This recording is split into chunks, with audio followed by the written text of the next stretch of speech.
Bismillah ar-Rahman ar-Rahim. Ashhadu an la ilaha illallah wahdahu la sharika lahu wa ashhadu anna Muhammadan abduhu wa rasuluh. Assalamu alaikum. You have to give me better than that. You know the drill. Assalamu alaikum. Alhamdulillah. Jazakallah. Brothers and sisters, I would like to thank all of you for taking the time out this evening to join us as we talk about some very important subjects as it relates to the Muslim community, and that is our lack or our active participation in the issues that affect all of us. Because too often we feel that we read the paper and we look in the newspapers and we look at television and we see all these things and we think about the other. But if you and I are to be a very important part of the growth and development of this nation, there's a limit to looking at the people outside of our ranks as the other. We can't have it both ways. We can't say that we are Muslims, American Muslims, and then look at the problems of the society and say that is from the others, that we don't have any role to play in some of these issues. And so, alhamdulillah, I see, and not a book, but just a booklet that is being distributed to you now, and I want to say that my mentor and the person who, whatever I've written, wallahi azim, is rarely a word that I write that I don't think about this particular brother, because other than my wife, there has been no single person that has encouraged me and gotten on me about not writing any more than Dr. Suleiman Yang. And so, alhamdulillah, let's give him a hand. Alhamdulillah, he is a treasure that has been with us for so many years, and I thank Allah, and we thank Allah for all of the work that Dr. Yang has done. I want to talk very briefly, and you can get some of the details about what I'm talking about now, about cruel and unusual punishment, America's prison industrial complex. And let me give you just a little bit of background. In 1961, a United States hero by the name of Dwight Eisenhower. Eisenhower was a military general. He was also a president of the United States.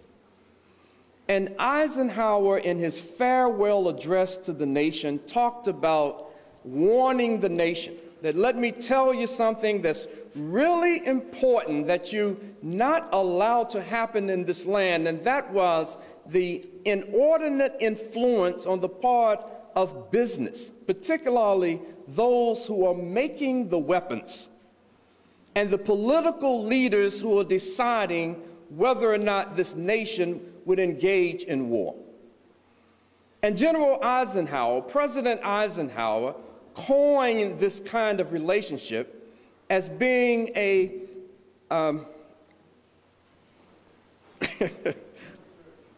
somebody help me. Huh? Military, thank you so much. I'm sorry, drawing a blank. The military industrial complex. And he was talking again about this relationship of how lobbies could be so influential that they could actually dictate whether the American government would be involved in war, because war is profitable for those who make and manufacture the weapons. But in recent years, particularly after and during the president of Ronald Reagan, you know, the B-grade actor who was a two-term president, the great communicator. And one of the things that the great communicator did was to, under his time, and shortly after that, he quadrupled the number of people who were incarcerated in state and federal prisons and in the jails all across this country. Now, that's an amazing feat, but how he was able to accomplish it was to declare a war on drugs. But when in fact, when we look at what actually happened, it was really a war on the poor, a war on those living in the inner city, and more particularly, a war on African American people. And while he was conducting this war on drugs, under his administration, I'm not telling you anything that you don't know. I'm not making up something to underscore a point. But under his administration, while he was conducting this vicious war on poor people, calling it a war on drugs, his administration was responsible for illegally sending weapons to a group called the Contras in Nicaragua. And they were funding this effort that as planes went to Nicaragua to support these Contras, that the U.S. Congress said that, no, you can't support them, we won't give you money. Those same planes were being loaded with cocaine and brought back and dumped in the communities all across this country under the watch of the same man that said he was declaring a war on drugs. And this kind of hypocritical policy has so devastated communities all across this country. So this term, a prison industrial complex, was born. It's a term that talks about a kind of incestuous relationship between those who have found a way to profit from people when they go to prison. How can a business profit from people in prison? Without even talking right now about private and privatized prisons. We need to know that in this country, this relationship between the business community and this prison industrial complex is so great that when you read the names of American corporations who are operating their businesses inside the prisons, they found out after a while, that started in the 80s under Ronald Reagan, when our corporations were shipping jobs overseas, they found out, the corporations realized that the 13th Amendment to the United States Constitution forbid slavery, but not in the case of those who've been convicted of a crime. So the 13th Amendment of the United States Constitution gives legal authority. It's the basis by which anyone who's put into this criminal complex would be able to be treated like a slave, because slavery was not abolished as it relates to those who are convicted of a crime. And so we find ourselves sitting here today. Those of us who've been influenced by the media, those of us who our own silence, our own indifference, our own lack of attention to what's going on around us, we sit here tonight while so many millions, 2.4 million Americans are trapped into this prison industrial complex. They're trapped into a system that most of us care little about, or know even less about what's going on behind these doors. Let me just share just a few quick things with you, and I'll be done. Brothers and sisters, on November the 3rd, because I want to show how this is something that if we ignored this vicious system before, and if we think that as Muslims we should just get involved in the issues that directly impact the Muslims, let me, in closing, just set a brief stage for you. On November the 3rd, 1979, I was just trying to move back to North Carolina. And I happened to go to a housing conference, a neighborhood housing conference, which was being held on one of the universities in my hometown. And I went to this conference, and while I was sitting in there, a guy ran into the room and went around to me and some other people and started whispering in our ears. And what he was talking about, he was saying that right next door in Greensboro, 5 members of the Communist Workers' Party were shot dead. It was caught on national television. It was a death to the Klan rally on November the 3rd, 1979, in a public housing unit in Greensboro, North Carolina.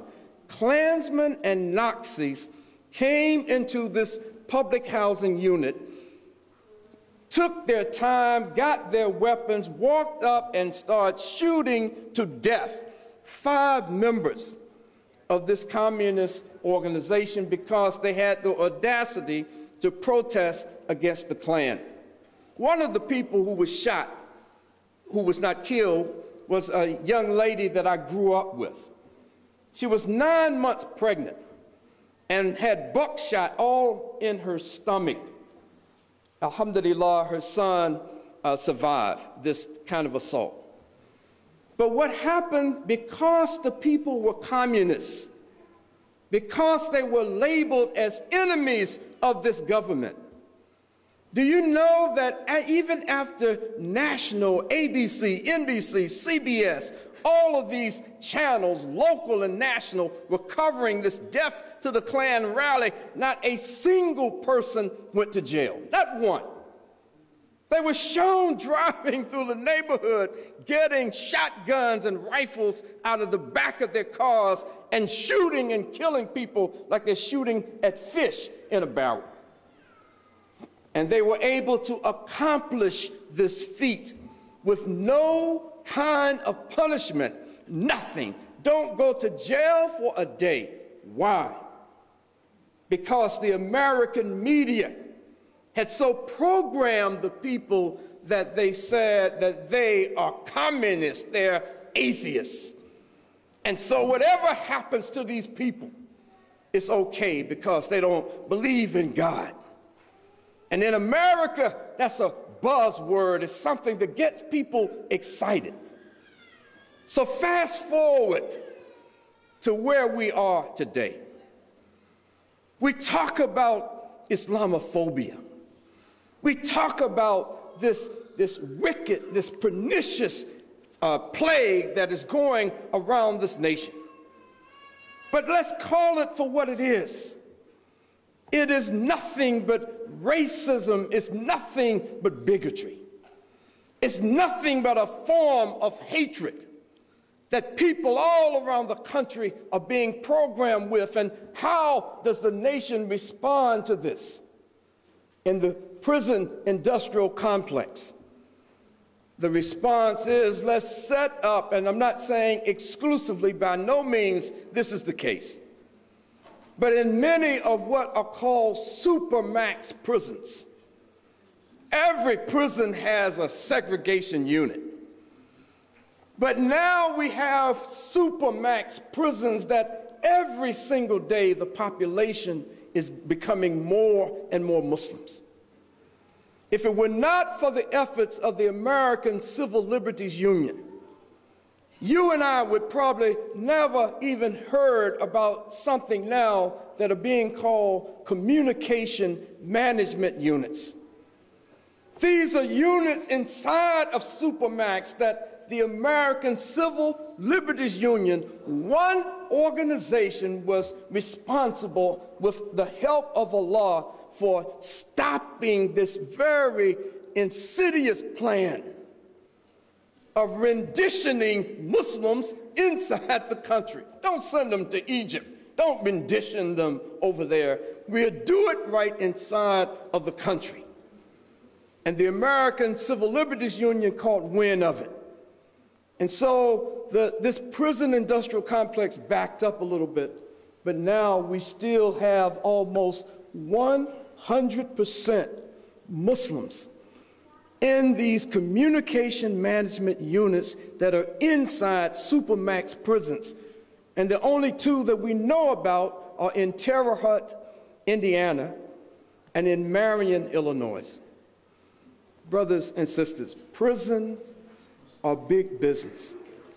The products of the prison industrial complex are inmates. Money is made off of the inmates by many ways, and I'll bring this to a close, in many different ways. But for any of our brothers, any of our sisters who are using IBM computers, did you know that so many of the component parts of these IBM computers are put together by virtual slave labor? Sometimes people getting 23 cents an hour, putting this very intricate work together. And what happens to their money? They turn around and charge them for their room and board. That you're locked up in a cage, and now you have to take your 23 cents an hour and pay me for the privilege of putting you in a cage, and pay me for the privilege of feeding you. We have a virtual prison system that's going on. Look, there's some more specific information in this little booklet. Brothers and sisters,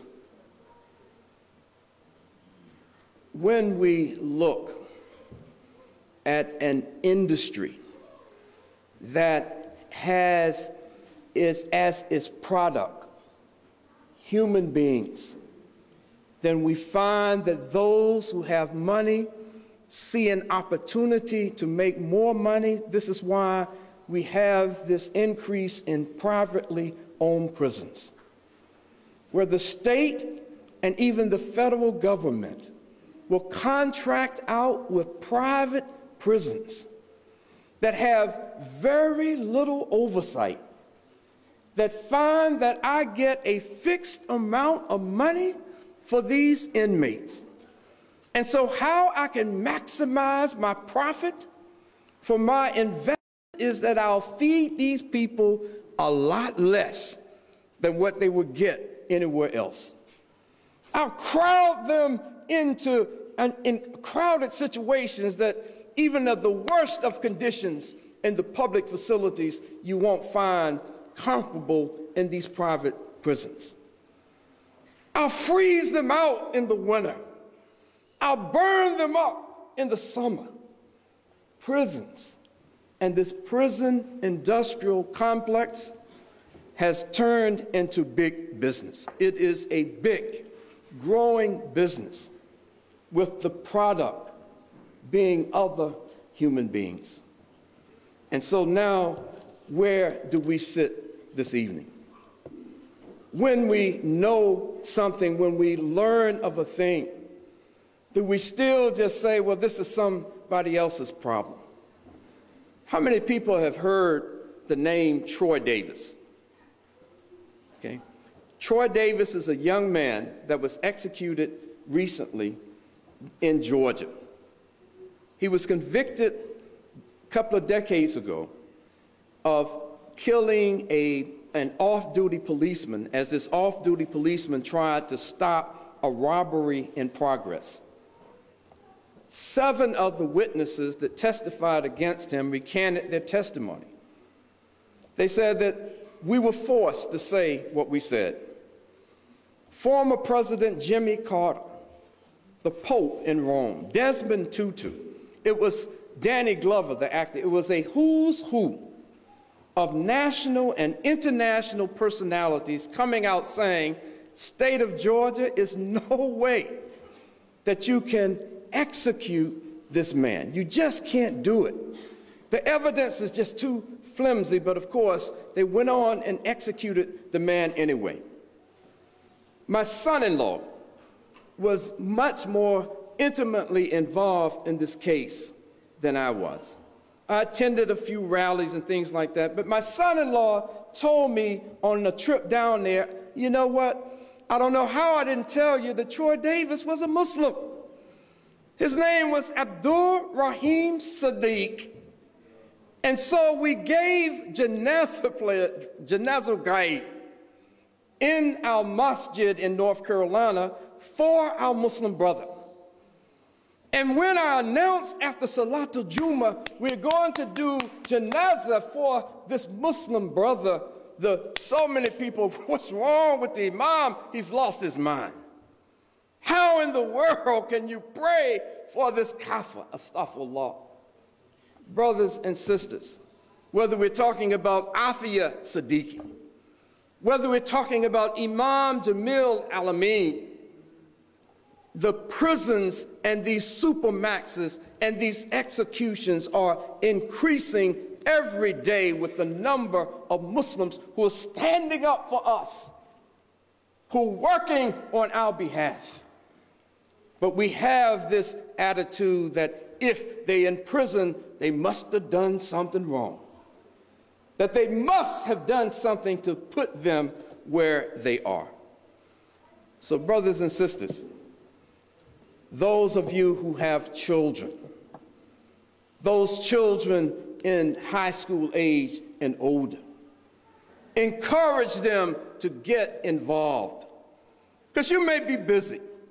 Your job may not afford you the time and opportunity. Have your children get involved in the Council for Social Justice. Have them get involved in other organizations that are working on behalf of this ummah. You understand, as I try to understand, the relationship between what we do, the stand that we take for others, can do nothing but help bring allies and supporters to this ummah as we desperately need these allies and supporters. Assalamu alaikum.